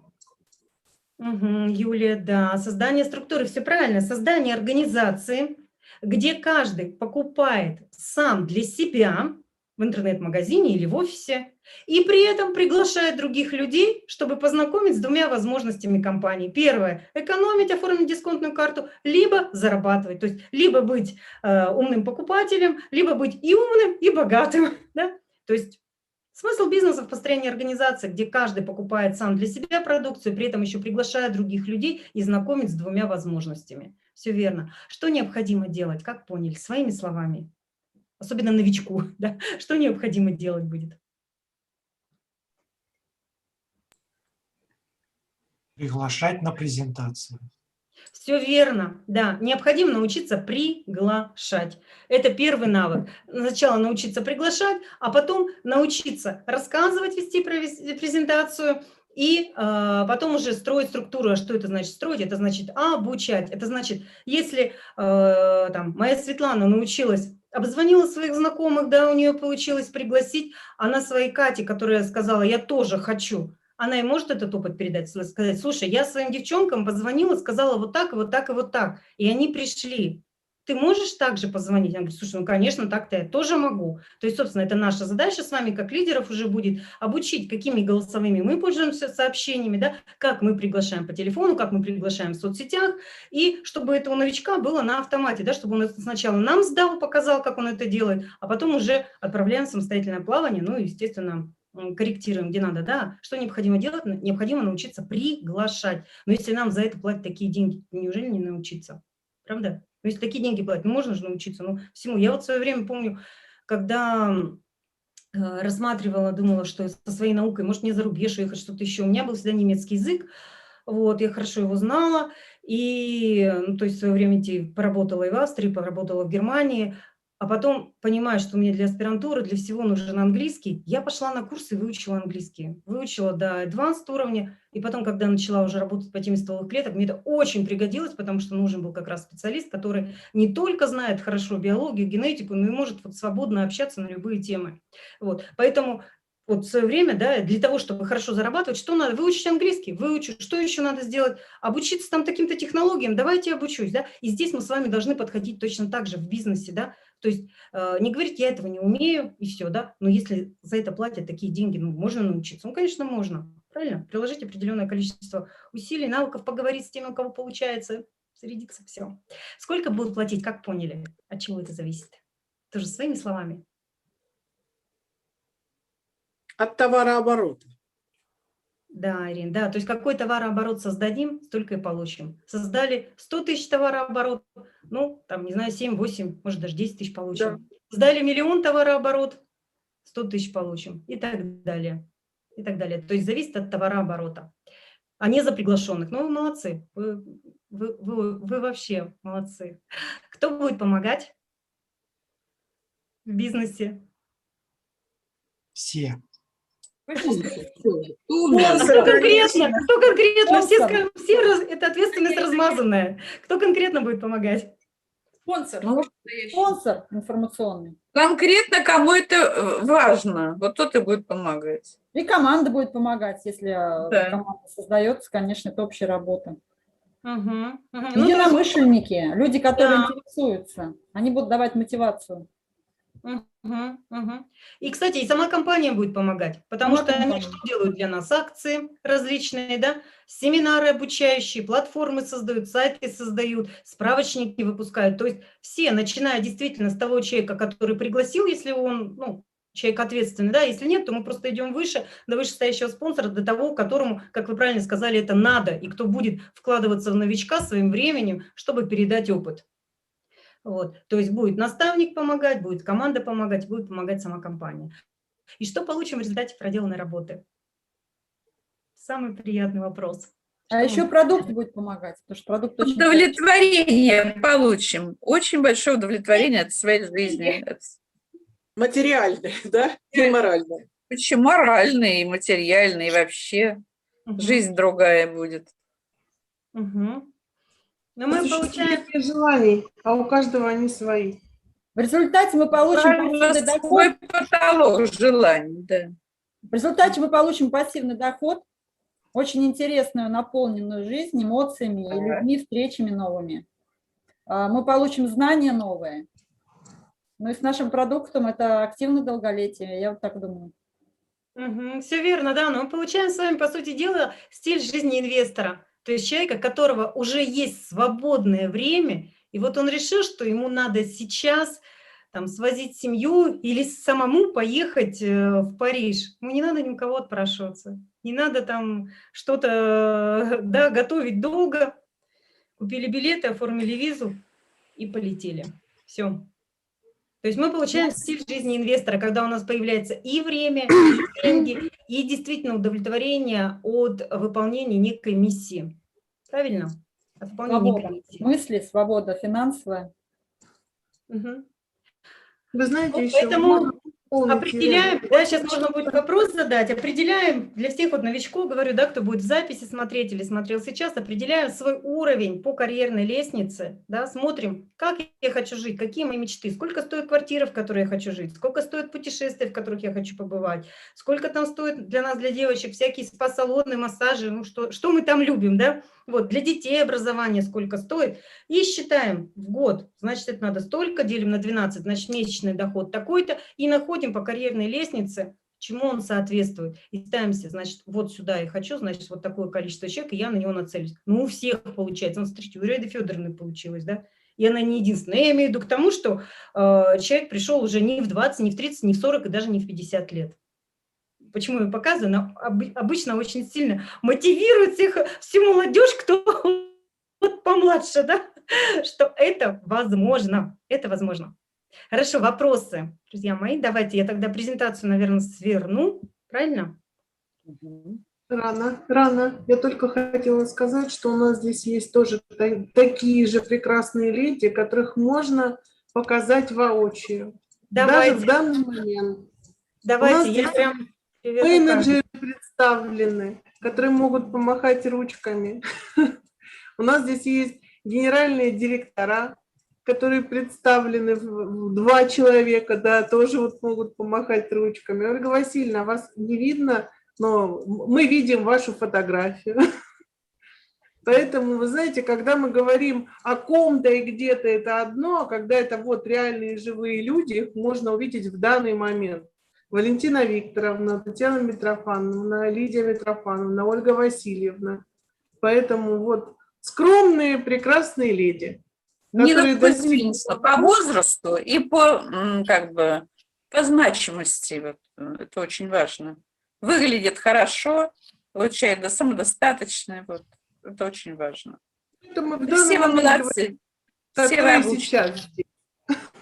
Которой ее нет, да? Ну ладно. Это действительно здорово. У вас в Воронеже очень сильная команда, вы там такие сплоченные. Я всегда привожу в пример для своих, говорю, слушайте, вот как можно вырасти, сплотиться. И, говорю, в Воронеже они для своих мероприятий снимают драматический театр. Так вот, на минуточку. Вы представляете, какая команда? Драматический театр взять, снять для себя на мероприятие. Вот, нормально. Размах и размер. Поэтому действительно все возможно. И для тех, кто сегодня послушал, и, может быть, первый раз эта информация не так зашла, да, наши собственные фильтры, ограничения, они мешают пропустить все 100% информации. Посмотрите еще раз записи, да, послушайте потом еще выступление, то есть поваритесь в этом 2-3 месяца, как минимум 2-3 месяца поваритесь в этой информации разной, послушайте разных спикеров, вы обязательно найдете для себя вот тот спусковой момент, когда скажете, все, начинаю.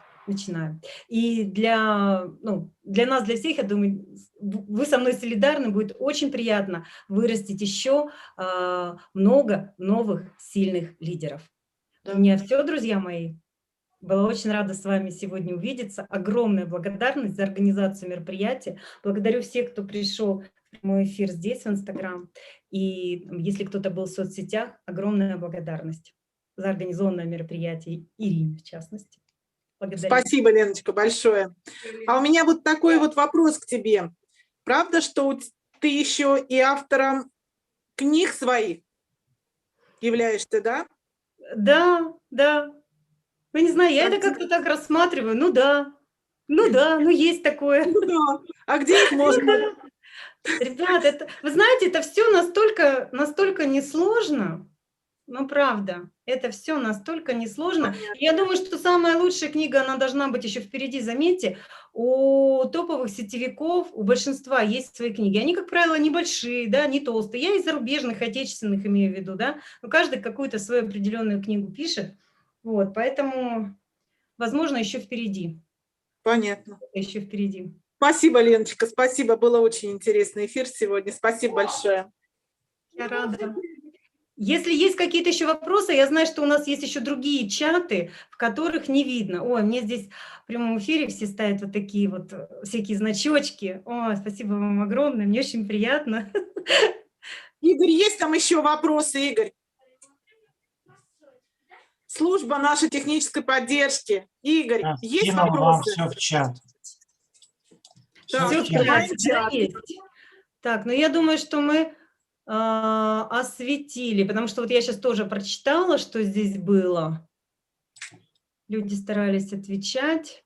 И надеюсь, что ответы получили. Супер, пишут. Да. Будет запись, поэтому кто не сначала присоединился, вот очень рекомендую посмотреть с самого начала еще раз. И в тот момент, когда вы почувствуете, что хотите изменений в своей жизни, если мы это сами не создадим, то жизнь нам создаст эти условия, это 100%. То есть не ждите, друзья мои, не ждите. Начинайте сами себя выводить из зоны комфорта. Вы знаете, это подмечено специалистами, что люди, которые предпочитают вот, свою жизнь ограничить от каких-то потрясений, да? Вот смотрите, когда мы осознанно идем, выходим из зоны комфорта, осознанно говорим, я проведу выступление, осознанно говорим, я там ну, что-то сделаю такое, чего боюсь, не знаю, в спорте может быть связано, еще с чем-то, куда-то поеду, куда боюсь, не знаю, нырну без маски на глубину там 10 метров, да, просто на задержке дыхания. Ну, в общем, какие-то позволяем такие вещи, которые мы можем проконтролировать, да? Жизнь это воспринимает, что человек идет на риск, выходит из зоны комфорта, значит, он растет, развивается. Если же человек решает, что нет, я буду сидеть в своей скорлупе, вот чтобы все тихонечко, как вот тот премудрый пескарь, значит, чтобы, не дай бог, да, помните, как он прожил, у него ни семьи, ни детей, ничего, вообще ничего. Главное, чтобы рыбу не съел, да. Так вот, мы не премудрые пескари, и жизнь устроена таким образом, Вселенная создает обязательно условия, что такого человека, который осознанно избегал маленьких стрессов в своей жизни, на который сам шел, да, она ему потом готовит очень большой пинок. Такой вот знаете, как вот эти все маленькие собрать воедино и одним вот этим вот пнуть, выпнуть его из той зоны комфорта. Поэтому не сидим, выходим сами. Пусть маленьким шажком все идет в зачет. Это гораздо лучше, нежели потом придет один большой пинок и просто говорят, вы уволены, все, ищите. То есть, да ладно, у меня здесь запасной аэродром создан, у меня уже здесь, так сказать, дело есть, да, я уже не боюсь, я уже знаю, где я буду развиваться, я уже выбрал себе наставника, и вообще уже знаю с кем, где и как буду развиваться. Вот. Поэтому, друзья мои. Давайте я тоже по теме еще добавлю, что если кто-то начал смотреть не в самом начале, а в конце, если вы сможете пересмотреть запись, и вы сможете сейчас оставить заявки. То есть у нас есть платформа, на которой вы сможете оставлять заявки, и с вами свяжутся люди, которые вас пригласили, по чьей ссылке вы зашли. Если вы смотрите на вот этом сайте нас, то есть вы перешли по ссылке, оставляйте заявки, фамилию, имя, отчество, свой номер телефона. Если Россия, то это +7 900 и ваш номер, электронная почта. Если вы из другой страны, вы пишете плюс и код вашей страны и номер телефона. Здесь ставите галочку и пишите «Отправить». Эта анкета попадает человеку, который вас спросил, и он с вами свяжется. Не забывайте о том, что у вас есть возможность попасть к нам на бесплатное обучение, платформа, которая доступна будет каждому из вас, и здесь предоставляются огромные возможности. Поэтому сейчас у нас есть возможность работать и онлайн, и офлайн. Каждый выбирает сам. Я думаю, у нас еще будет много новых интересных встреч. Спасибо, что были с нами. И всем прекрасного, отличного вечера. Да. Всем спасибо. Счастливо. Счастливо. Всех благодарю. Счастливо. До свидания. До До свидания. свидания.